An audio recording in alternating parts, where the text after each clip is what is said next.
के स्ट्रीम में आप सभी का वेलकम है। चलिए दोस्तों, आज एक टॉपिक लेकर आया हूँ जो कि साइंस का है। हमारे एनडीए, नेवी, एयरफोर्स, अनेक और भी जो अन्य एग्ज़ाम हैं उनके लिए मोस्ट इम्पोर्टेंट है। जो हमारा आज का टॉपिक है ध्वनि और तरंग। देखेंगे ध्वनि और तरंग क्या है। तो दोस्तों, ध्वनि तरंग तो सबको शायद कुछ ना कुछ पता ही होगा। तो चलिए देखते हैं ध्वनि तरंग क्या है। तो दोस्तों, यहाँ से हम देख सकते हैं ध्वनि और तरंग, ये हमारा ध्वनि तरंग ये टॉपिक है, यहीं पर हम देखने वाले हैं। तो ध्वनि तरंग, तो पहले तो हम ये समझेंगे कि तरंग क्या है। तरंग को समझेंगे तो तरंग देखते हैं यहाँ से तरंग क्या है। तो तरंग दोस्तों, यहाँ से देखेंगे तरंग क्या है। तो तरंग जो कि तरंग को दो पार्ट में डिवाइड किया गया है।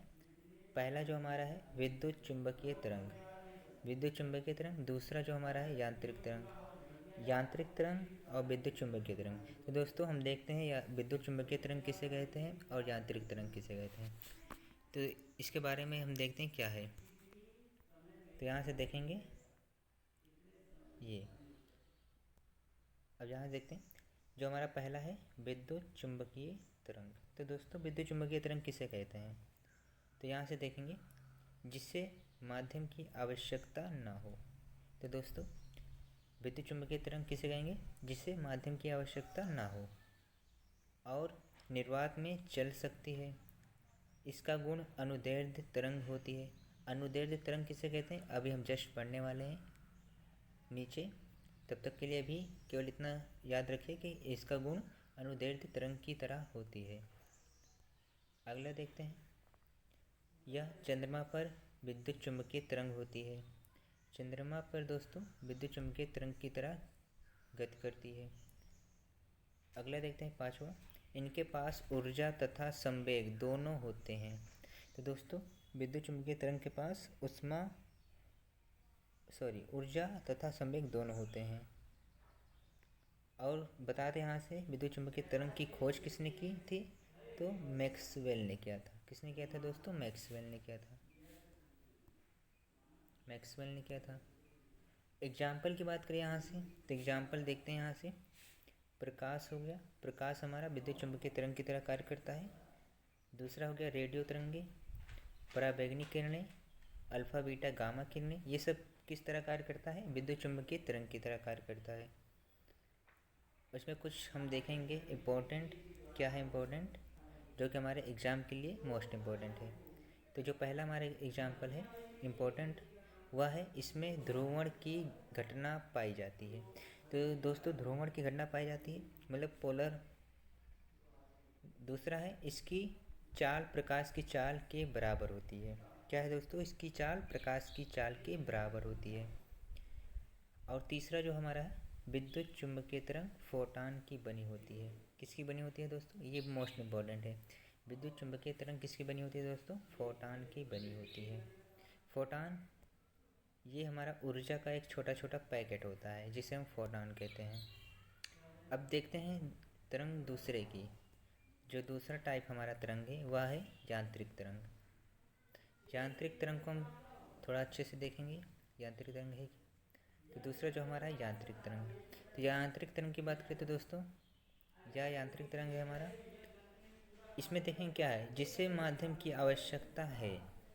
तो दोस्तों, अभी विद्युत चुंबकीय तरंग में हमने क्या देखा था, यहाँ से देखेंगे, ये देखिए विद्युत चुंबकीय तरंग क्या कहता है, जिससे माध्यम की आवश्यकता ना हो। और जो हमारा यांत्रिक तरंग क्या कहता है, यांत्रिक तरंग कहता है जिससे माध्यम की आवश्यकता है। तो दोनों में अंतर भी यहाँ से मिल गया हमें। जिससे माध्यम की आवश्यकता ना हो विद्युत चुंबकीय तरंग कहते हैं, जिससे माध्यम की आवश्यकता है उसे यांत्रिक तरंग कहते हैं।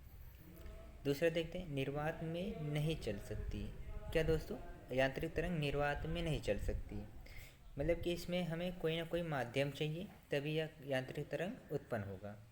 तो यहाँ से जाहिर सी बात है कि निर्वात में यह चल नहीं सकती, क्योंकि निर्वात में तो कोई माध्यम होता ही नहीं है, तो निर्वात में यह नहीं चल सकता। बात यहाँ से करें तो ये ठोस, द्रव, गैस तीनों में हो सकता है।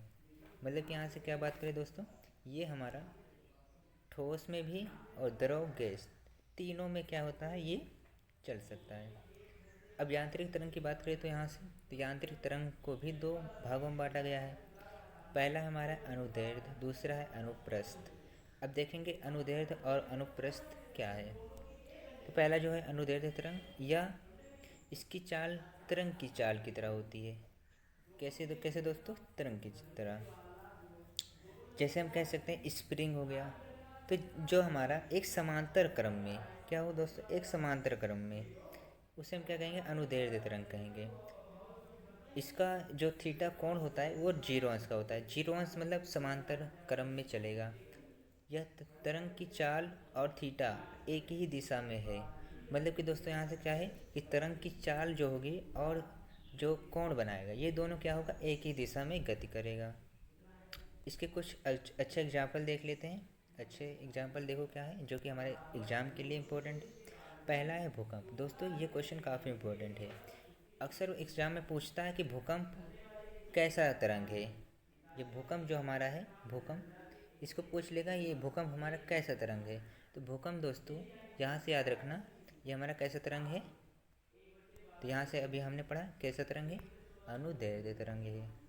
तो भूकंप याद रखना दोस्तों कैसा तरंग है? अनुदैर्ध्य तरंग है। दूसरा देखेंगे स्प्रिंग। स्प्रिंग अगर पूछ लेगा तो कैसा तरंग है? तो अनुदैर्ध्य तरंग है। फिर अगला देखते हैं वायु में उत्पन्न तरंगे। वायु में उत्पन्न तरंगे, ये भी हमारा कैसा तरंग है? अनुदैर्ध्य तरंग है। अब बात करें यहाँ से अनुप्रस्थ तरंग की, तो अनुप्रस्थ तरंग किसे कहेंगे? तो अनुप्रस्थ तरंग मतलब कि जो लंबवत गति करे। जैसे इसका कोण कितना होगा? 90 डिग्री पर। तो तरंग की चाल हमारा, जैसे यहाँ देख सकते हैं हम कि ऐसे कोई हम इस तरह जो कार्य करे, इस तरह जो कार्य करेगा उसे क्या कहेंगे? लहरनुमा 90 अंश पे, उसे हम अनुप्रस्थ तरंग कहेंगे। एग्जाम्पल कुछ देख लेते हैं इसकी। पहला जो है तनी हुई डोरी। अब दोस्तों अगर तनी हुई डोरी को हम उसमें देखेंगे अगर तरंग को, तो उसमें तरंग हमारा कुछ ऐसा ही निकलता है। दूसरी बात करें कि जल की सतह। तो जल की सतह में अगर ये मान लेते हैं यहाँ से, ये हमारे पास क्या है? यहाँ से ऐसे ऐसे करके कुछ ऐसे ऐसे, ये हमारे पास क्या है? जल है। अगर दोस्तों इसी में हम कोई मान लो यहाँ से एक पत्थर फेंके, यहाँ से इसमें पत्थर। अब दोस्तों यहाँ से हमने पत्थर फेंका, तो बताइए कि यहाँ से बताओ इससे जो लहरें निकलेंगी किस तरह निकलेंगी? तो इसकी लहरें ऐसे ऐसे ऐसे ऐसे करके, ऐसे ऐसे ऐसे करते करते निकलेगी लहरें, ऐसे करके। तो ये दोस्तों पूछेगा कि अगर जल की सतह पे कोई पत्थर फेंका जाए तो कौन सा तरंग निकलेगा? अनुप्रस्थ तरंग निकलेगा। अगला देखते हैं, अगला क्या है? अगला जो है गिटार। तो गिटार में दोस्तों किस तरह का तरंग निकलता है? अनुप्रस्थ तरंग निकलता है। ढोलक की बात करें तो दोस्तों ये हमारे पास ढोलक है, ऐसे करके कुछ। अब इस पर अगर हम ऐसे कुछ फोर्स डालते हैं तो बताइए कि ये जो ढोलक है इसका वेव कैसे निकलता है? ऐसे ऐसे करके कुछ निकलता है। तो हम इसे क्या कहेंगे? ढोलक हमारा कैसा तरंग निकलता है? अनुप्रस्थ तरंग। ऐसे करते करते ये ध्वनि और तरंग के जो इम्पोर्टेंट क्वेश्चन हुए ये ख़त्म हुआ। अगला हम देखेंगे नेक्स्ट वीडियो में, जो कि हमारे एग्ज़ाम के लिए बहुत इंपॉर्टेंट होगा। तब तक के लिए जय हिंद दोस्तों। अगर वीडियो अच्छी लगी तो शेयर कीजिए, लाइक कीजिए। जय हिंद।